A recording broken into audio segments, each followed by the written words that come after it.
Schmitt Tonight. On Sunday morning, 3 days before Christmas, New Yorkers awoke to hear the grisly details of a random killing that would fit much better as the screenplay for a horror film. A man walks up to a sleeping woman on a subway train and lights her on fire. This is a screenshot of video that was taken by another person in the subway that day. The woman is burning there in the middle, blurred out. Her killer, allegedly, sitting right there to the left in the yellow circle. We don't want to show you much more than that screenshot because it's so difficult to watch. It's one of the worst things I've ever seen.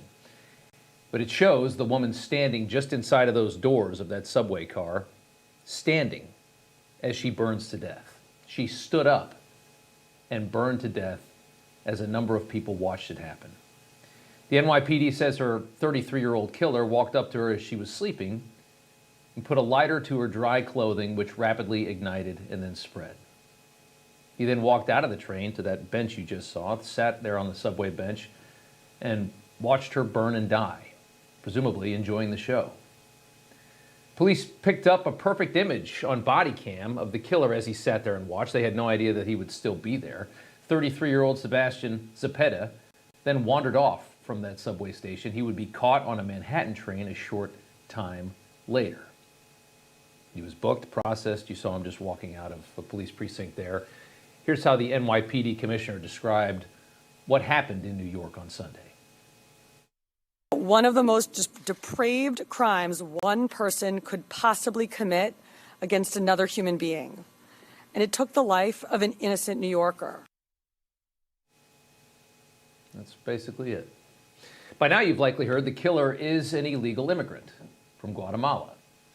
Sebastian Zepeda, seen here in this picture from the New York Post, came into our country illegally under Donald Trump, but was rapidly deported within a matter of days back in 2018. But at some point, perhaps over the past 4 years, as our borders have been blown wide open, Zepeda did return after being deported under Trump, and he became another colorful example of life in the United States with open borders and general lawlessness, where women are burned alive on subway trains. Earlier this year, Democrat internal polling showed that they were heading for a bloodbath in this election we just got through. That's exactly what happened. The polling proved that unlike the people who impose and write Democrat policy, most Americans are not ideological, devout psychopaths that stew away inside think tanks and college campuses.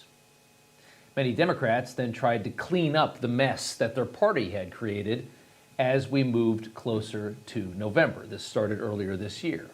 Kathy Hochul, back in the spring, added 1,000 National Guard troops to New York subways. Very proud of herself, cleaning things up, right? That's going to help Democrats get elected. After they completely bastardized public safety for 3 years, let's clean it up a little bit just before this election. In fact, on Saturday, Kathy Hochul posted this subway feel-good video. I'm on the subway train heading out to Queens Center. I have a lot of, not quite last minute, but I have holiday shopping to do. I've got an adorable 2-year-old granddaughter, so it's a lot more fun to shop. I can take the subway wherever we need to go. And I want all New Yorkers to feel safe, which is why we've added so many more National Guard, over 250 more people that'll make sure that your ride is as safe as it can be. Yeah. Post that video, and less than 24 hours later, an illegal immigrant living in a taxpayer-funded shelter camp on Randall's Island burned a woman alive in the same subway. Another example of the pain that they have inflicted on a healthy, functioning country, all for political reasons, everything we have seen since 2020. In a moment like this, Americans would love to see what? Some strength, I would assume. Stories like this are exactly why Donald Trump was elected a month ago. Take back power from these lunatics, return our quality of life. Enough pandering to the criminals, enough pandering to the bottom of our society, which, from the Democrat perspective, is you write all the rules based on what the bottom of society needs. Americans don't want that anymore, but Joe Biden still does, who one day after that story, today, Joe Biden commuted the death sentences of the most vile criminals in our society.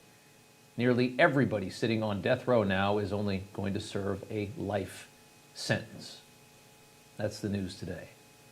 And of course, it's a message to the most heinous and most brutal people in our society that if you do something terrible, we're not going to be as angry as we used to be, so maybe take a second thought. Try it anyways. Because that's what they've done to all law and order in this country. They've told criminals, we used to get really mad. We're not that mad anymore, and what happens? Crime explodes. One commutation that we saw today was for Thomas Sanders. Who's Thomas Sanders? Well, he's a man who murdered a 12-year-old girl named Lexis Roberts. He shot her 4 times and slit her throat. And he did all of that after killing her mother. Our Catholic president, 2 days before Christmas, believes that he deserves to live. But it stops there, right? A fetus at 8 months, that's where Joe Biden's sympathy ends, of course. Commuting sentences for the most despicable in our society, fine. Finding plenty of focus-grouped euphemisms, though, to help him endorse late-term abortion, the barbarism, what America calls women's health care. This is what we get when we talk about abortion. It concerns me a great deal that we're going to, after 50 years, decide a woman does not have a right to choose. Stop playing politics of the women's lives and freedom.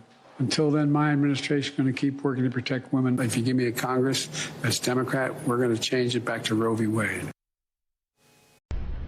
You know, everybody's reporting the same stories, the same spin. You turn the channel, it's always the same. But not us. We're different. We report the real news. No spin, just the facts. Turn to us, and you won't turn back. Tune in to Rob Schmitt Tonight on Newsmax.